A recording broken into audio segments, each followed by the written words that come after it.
Tak my máme za sebou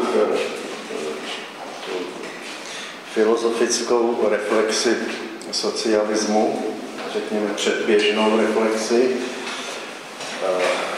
Účelem je porozumět tomu výsledobí ideologie levicového liberalismu a socialismus je tam jedním proudem, hlavním proudem. Ten druhý proud, liberalismus, bude tématem dnešní přednášky. A uvidíme, že má z filozofického hlediska ten liberalismus podobná východiska jako socialisté. U socialistů jsme zaznamenali zkaženou antropologii. Antropologii, která je nutným základem politického myšlení a ten kast, ten hlavní poruch socialistickým pojetí teda politického řádu je kolektivismus. A ten kolektivismus má u socialistů takovou mohutnou oporu v novověkém vývoji filozofickým a tou oporou je monismus. Monistické pojetí skutečnosti bere člověku, my to můžeme říct už v filozofických termínech, s odvoláním na ty výklady antropologický. Monismus popírá u člověka hodnotu substanciality, což v ličtějším překladu znamená, že odosobňuje ve výkladu člověka lidské bytí. A tohle odosobnění se potom pochopitelně promítá do výkladů člověka jako občana, člověka jako jednotky politického řádu. A to především v tom vztahu jedinec a stát. Vztah jedinec a stát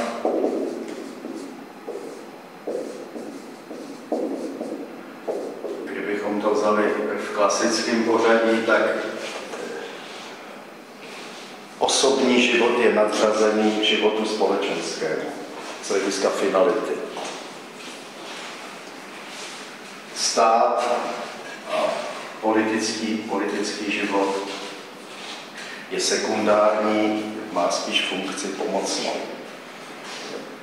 Ale v kolektivistickém pojetí je ten poměr převrácený. Tam se na první místo, to nebudu malovat, na první místo dostává stát, nadřazenost státu tedy, že? Což potom v tom kolektivistickém pojetí znamená, že stát milostivě určuje člověku nebo přiděluje práva a zase mu je odnímá. Zajímavý na tomhle ať už je taky dnešní termín, na tomhle příběhu socialismu. Zajímavý na tom je, že socialisté proklamativně vyzdvihují sociální spravedlnost. Že to je vlastně hlavní hodnota, kterou socialisté programově usilují. A tím jsou taky nejvíc známí a možná pro mnohý nejvíc přitažlivý. Ale sociální spravedlnost nebude spočívat jenom v nějakém přerozdělování nebo v rovnosti, ale hlouběji viděno musí spočívat ve vyváženém pojetí poměru jedince a společnosti, nebo jedince a státu. Jestliže v téhle hlubší vrstvě určování poměru jedinec a stát ten poměr obrátíme ve prospěch státu, tak se dopouštíme jakési ontologické nespravedlnosti. Takže jako mluvit o sociální spravedlnosti u socialistů to je sice jako úzus, to je zaběhnutý, ale při jako ostřejším pohledu v základech ta spravedlnost absentuje. To je hluboce nespravedlivé, ontologicky nespravedlivé, podřadit jedince státu nebo společnosti. A ta nespravedlnost vychází samozřejmě z toho základního ontologického monistického modelu, který převrátil ten poměr jedince a kosmu, jedince a univerza. Člověka definuje především jako první predikát, jako hlavní určení, že je pouhou částí toho celku, toho vyššího celku, společenského nebo přírodního nebo jakýhokoliv. Takže tohle to je určitý paradox, že socialisté jaksi selhávají v základech té hodnoty, kterou politicky mají na vývěsním štítě, totiž v sociální spravedlnosti. Ta příbuznost toho příběhu socialistů s liberály je právě v tomhle ohledu, že i liberálové jako typický moderní proud politického myšlení mají ten filozofický kontext stejný. Oni, ty političtí myslitelé, převážně nebo většinou navazují na vývoj novověké filozofie. Novověká filozofie je ontologicky s převahou monistická. Čili tohle je linie, na které se ujali nebo uchytili filozofové socialismu. Čili liberálové sice ten důležitý poměr jedince a státu řeší pravdivě, že preferují jedince a jeho svobodu, že jejich pregnantní hodnotou, výsostnou hodnotou je svoboda. Ale ten kontext filozofický, totiž ten vývoj novověké filozofie, se bude zřejmě ozývat i v tom jejich pojetí té hlavní hodnoty, takže bude zajímavé sledovat, jestli i ti liberálové nakonec jako nesfalšují ve výkladu tu preferovanou hodnotu, tu svobodu.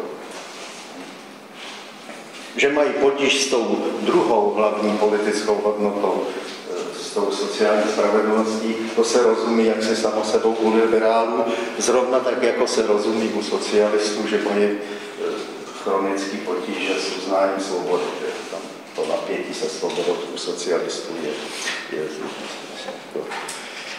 takový v logice věci, že takový jako principiální. No a kdybychom chtěli jako obsahově zpřesnit to společné východisko liberálů a socialistů, tak řekneme, že to je negativní vztah k lidské přirozenosti. Lidská přirozenost je, už podle toho, co jsme v té antropologii, to je hlavní princip výkladu lidské praxe. Ať individuální v etice, anebo ať v politickém myšlení, sociální. Sociální praxe, individuální praxe, obojí mají svůj princip, hlavní princip lidské přirozenosti.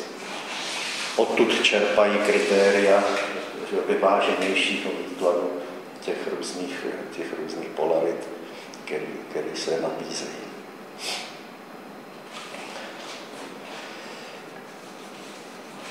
Čili ta absence pojmu lidská přirozenost v politickém myšlení bude mít očekávatelné negativní důsledky i u těch liberálů.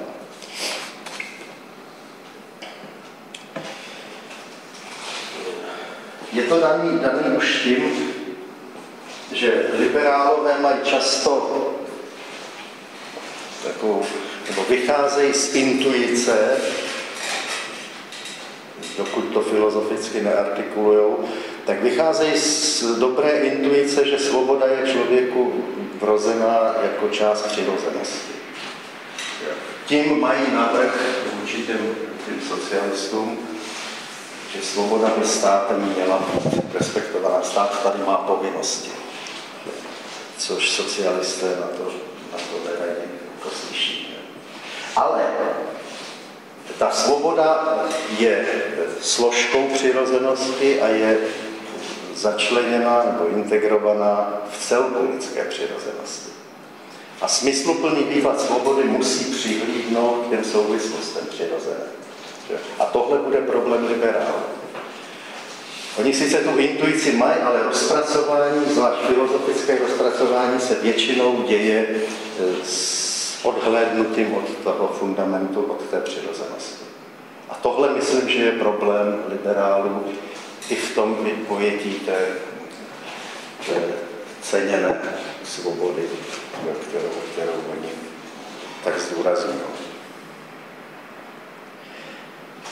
Svoboda totiž, že jako složka lidské přirozenosti, je jenom aspektem volného života.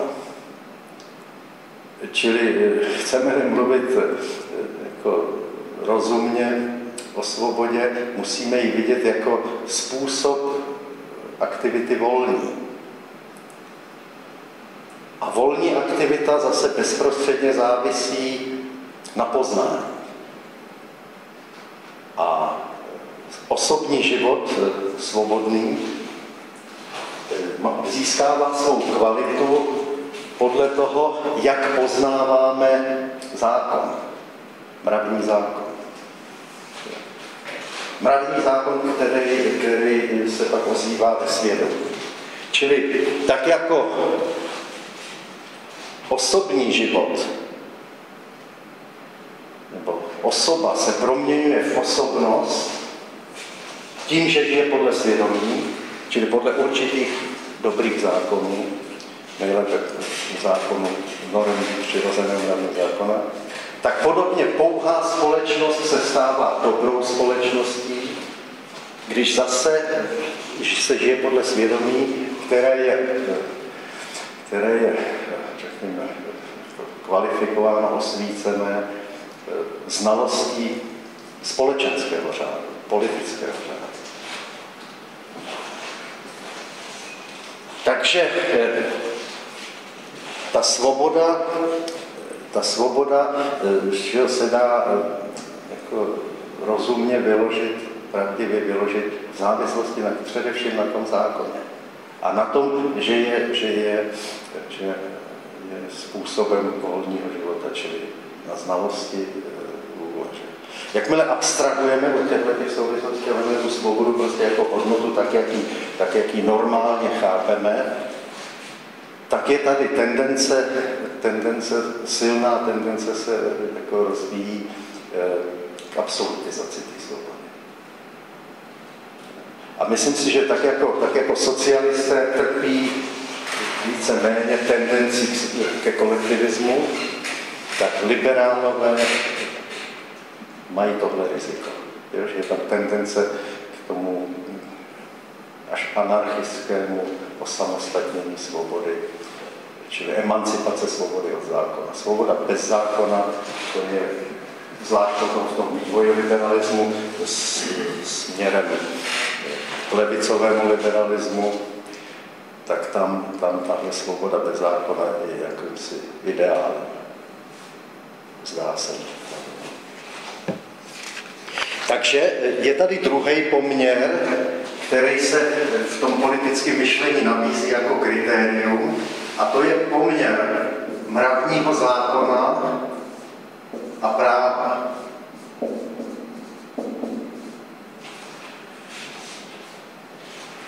A jako u socialistů je to převrácený stát, se dostává na první místo, tak u liberálů, a myslím u těch liberálů, kteří stále víc vědomě navazují na vývoj novověké filozofie, tak u nich je tendence k tomu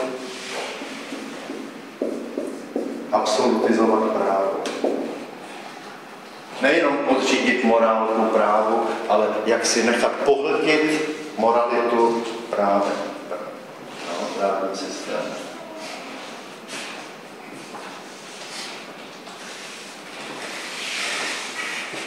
A tahle ta dvě kritéria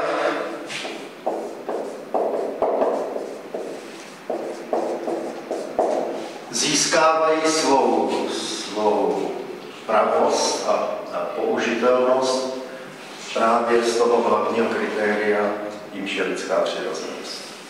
Lidská přirozenost, řekl bych, že je hlavní kritérium rozpoznání dobrého výkladu politického řádu. A bezprostředními kritérii odvozenými z toho hlavního jsou určení poměru zákon právo a určení poměru jedinec společnost.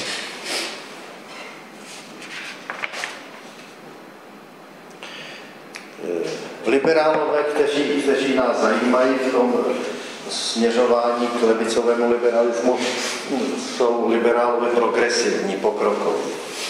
Nikoliv ty, řekněme, konzervativní. Ano, ty konzervativní instinktivně inklinují k tomu přirozenému řádu, ale myslím si, že se dostali postupně celkem na okraj, nebo nejsou tak významní v reprezentaci toho liberalismu. No a ty liberálové, kteří směřují, mají tu vizi toho minimálního státu, ty by zřadil ke kterým z těch liberálů.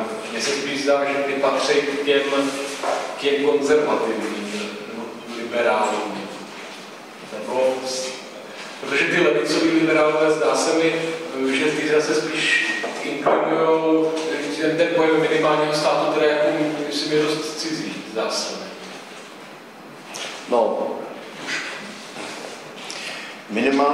minimální takhle, levicoví liberálové, to už je hodně pozdní fáze vývoje liberalismu, kde došlo k syntéze se socialisty.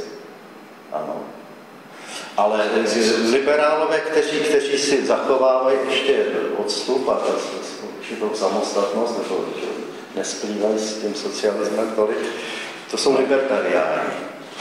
A ty trvají na minimální stát. Kdyby se začal tím termínem libertarián. No ne, ono to tak úplně, když vzít si pojem minimální stát a podle něj rozdělovat liberály, ono to taky dost dobře nejde, ale řekněme, že, já nevím, dneska budeme mluvit třeba o Franku Mayerovi, který je konzervativní liberál a přitom je stoupencem minimálního státu, jo, tak ono, že ten vztah k tomu minimálnímu státu, počítejme prostě s tím, že ono to není tak jako komputerově nalajnovaný a ty filozofové nejsou konzistentní. Ale tamhle to, jak jsi říkal, že co nadrazuje to právo k mravnímu zákonu, tak to jsou spíš ty levicoví. No nejenom levicoví, ale to jsou ty progresivní. To už jsou skeptici, empirici, britští empirici, že to jsou... Ale není to ten Mayer třeba? Ne, to je právě stoupenec konzervativně, který tu přirozenost a mravní zákon uznává naopak. A kritizuje z těchto pozic ten kolektivismus socialistů a nacismus a komunismus a pečovatelský stát. Jo? Ale myslím si, že v tom liberálním hnutí převládla ta emancipace od mravního. Protože ten přirozený mravní zákon, že možná, že to souvisí s tím, že ty konzervativní liberálové jsou většinou křesťané. Že tak ty to mají jaksi z víry dodáno, ten přirozený zákon. Kdežto ti, kteří jsou osvícenci už a nechtějí mít s náboženstvím společného, a takže se přirozeně opírají o autority teoretické filozofy, že jako je Hegel nebo Kant a celá grupa dalších, tak ti už těžko budou v tomhle nasměrování nebo v téhle návaznosti operovat přirozeností a přirozeným mravním zákonem. Protože závěry ontologů typu Hegela a noetiků typu empiristci, agnostici, ty závěry nedovolují prostě použít ten pojem. Že? A oni na tuhle tradici nebo jo, na tenhle ten vývoj, oni do něj naskakují. Takže přirozeně že ten mravní zákon a přirozenost už jako nezapojují, že nepoužívají.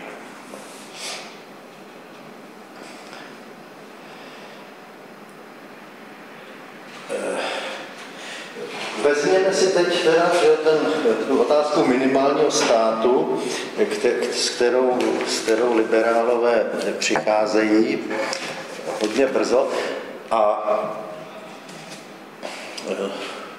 zkusme trošku to zastavit. Podle nich je účelem státu ochrana práv a svobod občanů. Ano. Jen pokud to slouží ochraně práv a svobod občanů, má být svoboda omezena. Jo? Čili oni hlídají úzkostlivě, aby to omezování svobody, který nutně s politickou mocí jako tam přichází, aby bylo pokud možno nejmenší. Že? Jenom v té nezbytné míře. Ano? A ta míra je daná právě tím účelem, že účelem státu není nic než zachování práv a svobod občanů. Ostatní oblasti společenského života ponechávají osobní iniciativě a nějakým mechanismu soutěže, nebo jo, stát do toho nemá moc zasahovat. Že?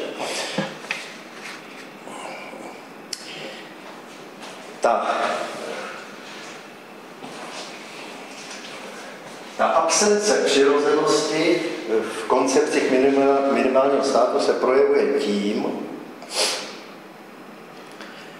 že se projevuje výkladem vzniku státu. Že oni chtějí tu svobodu uhájit před ambicemi, uzurpátorskými ambicemi státu, státní moci. Chtějí uchránit výkladem, jak vznikl stát. A ten výklad se ujal jako teorie smlouvy. A v té teorii smlouvy je dobře vidět, jak naprosto nepočítají s přirozeným řádem, ale jak si to experimentálně improvizují ten výklad. Modelují to, že člověk napřed, že v předstátní existenci a v tím měl neomezenou svobodu. No ale brzo zjistil, že to na sebe naráží, že potřebuje ochranu před silnějším nebo tak. Čili z těchto důvodů vznikl stát, že? A oni se rozhodli přenést na stát určitý pravomoci. Ale jenom potřebný k tomu, aby byl zachovaný ten právní řád, jak bychom dneska řekli. Čili byly ta koncepce smluvní teorie byla jako zkušenostní, že je potřeba být ostražitý vůči státní moci. Že? Stát dostal ty pravomoce z rozhodnutí svobodných občanů. A dostal jich jenom tolik, kolik je potřeba k tomu, aby zajišťoval ty funkce, že policejní, vojenskou a soudní. Tyhle tři funkce, to jsou jediný legitimní funkce státu, podle některých stoupenců minimálního státu. Obrana, vnitřní bezpečnost, policajti a soudy. Čili právní řád. To je to hlavní, co má stát zajišťovat. Jako usměrňoval hospodářství. To ne. Vykolíkoval hřiště. A že by...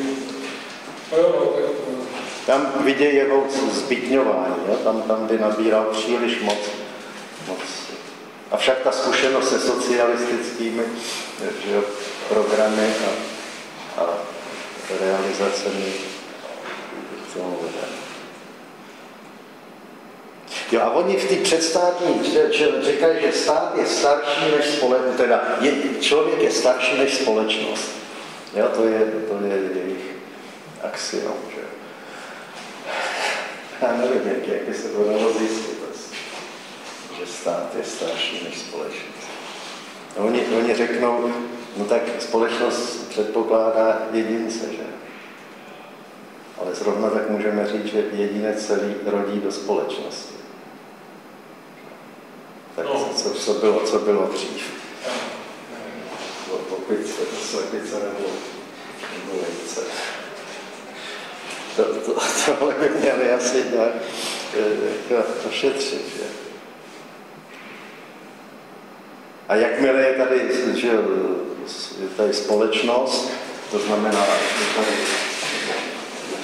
nějaké množství rodin a kooperují, zajišťují si živobytí spoluprací, že jo, a je to trošku organizovaný, tak to už je model státu. Mně se zdá, že oni jako možná, že mají jako správnou intuici v tom, jak tam jako vysvětlují vznik toho státu, že prostě ty jedinci nějakým způsobem, ať už prostě byli nejdřív jako jedinci nebo už rovnou v nějaký stupě, tak prostě viděli, že tam je potřeba prostě, aby spolupracovali na nějakém společném dobru, na nějakém společném prospěchu. Že? A mně se zdá, že už v tomto, až moc bych jako v zásadě jdou správně, ale chybu podle mě dělají v tom momentu, kdy řeknou, že tím jediným dobrém, na který byli ochotní jako delegovat na tu státní moc, je to zajištění té bezpečnosti. Jo? Protože oni mohli vidět jako hned další dobré, jako třeba se do toho rozsahu toho pojmu obecního dobra hned klade i oblast takzvaných jako veřejně prospěšných nějakých institucí. Jo. Mohli vidět, že tou spolupráci společnou můžou, já nevím, vytvářet nějaké společné cesty pro obchod a podobně. Jo. A mohli taky vidět i v tom hospodářství, že prostě je třeba nějakým způsobem tam prostě do toho vnášet zase nějaký jako pravidla, že to není možné úplně nechat jako tomu, jak by řekl asi ty liberálové, tý volný hře jako tržníci. Čili já myslím, že oni jako už v tomhle výkladu toho vzniku toho státu zbytečně zredukovali ten pojem toho obecného dobra jenom na tu bezpečnost. Jo. Myslím si, že i když bychom s nima přijali ten model toho, jak se to řekněme, rodilo, ta společnost, tak já si myslím, že už v těch prvních tlupách, abych tak řekl, viděli ty jedinci, že je pro ně užitečnější prostě spolupracovat pro širší množství věcí, než jenom čistě pro bezpečnostní záležitosti. No tak to je otázka, jestli ten výklad vzniku státu nebyl motivovaný tím argumentem pro svobodu. Jo? Tam záleželo především na tom zachovat tu svobodu, že, vůči státu. Že? Tak ten výklad se zdá být jako koncipovaný podle tohohle záměru, že to svobodu. A zkušeností s potlačováním svobody, ty absolutistické státy, že oni jako empirici uvažují prakticky, pragmaticky, že asi si nedávali ten problém takhle, jak ty vyžaduješ, aby samo o sobě reflektovali účel státu. No právě, to je přesně a to obecní dobro, aby uvažovali metafyzicky. Pak by nahlídli, že to s tou čistou bezpečností, že to je opravdu příliš, bych řekl, zkušený.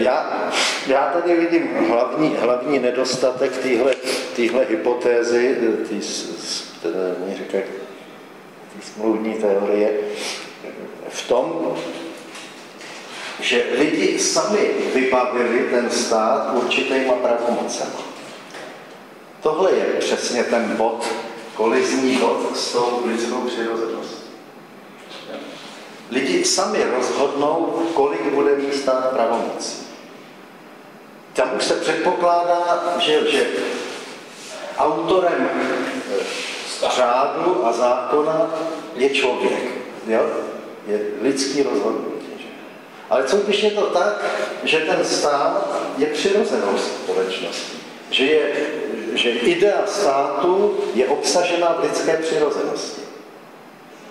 Tak jako mravní zákon je obsažený v lidské přirozenosti a člověk si nemůže libovolně určovat, co je spravedlivý a co ne. Ty liberálové už s tím nemají problém. Rawls, ten teoretik liberálů současný, tak ten říká, že principy sociální spravedlnosti jsou výsledkem férové dohody. Spravedlnost a principy její, to je věc dohody.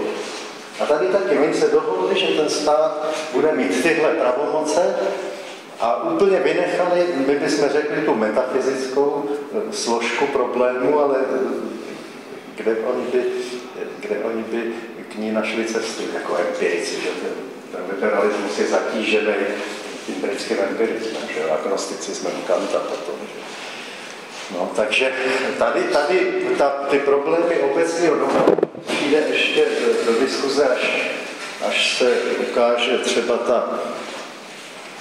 ta opozice konzervativců, kteří s tím pojmem pracují, že jo? A teď teda, jak je to s tím účem státu, ale mě tady formálně zatím zajímá, než abych vypočítával, že který funkce stát by měl mít přirozeně. Ale ono se to dá, jako myslím si, doplnit s tím, co jsi říkal, že? Protože já bych řekl, že oni ty jednotlivci spolupracovali na něčem, co je pro ně jaksi společně dobrý, že jo? A to hned navozuje ten stát s těma přirozenýma dobrama, který to obsahuje, že jo? A to je to obecně dobro. Ona ale celá tahle, to je konstrukce, že jo? Oni nepopisují faktický vznik státu. To je výkladový model, jo, kde oni si sami tímhle začali tímhle způsobem, že lidi měli tenkrát svobodu, neomezenou, pak zjistili, že jsou konflikty, tak to potřebovali dát do rychtiku, do řádu a vznikla potřeba, že jo, toho státu. Ale tohle všechno, to není historický fakt, že jo. To je fantazírování. Že? Fantazírování, který mimo jiný dokládá, že tady absentuje nějaký lepší kontakt s realitou, že jo? S tou přirozenou realitou. No, to je vynechávka metodická závislá na těch omylech. No.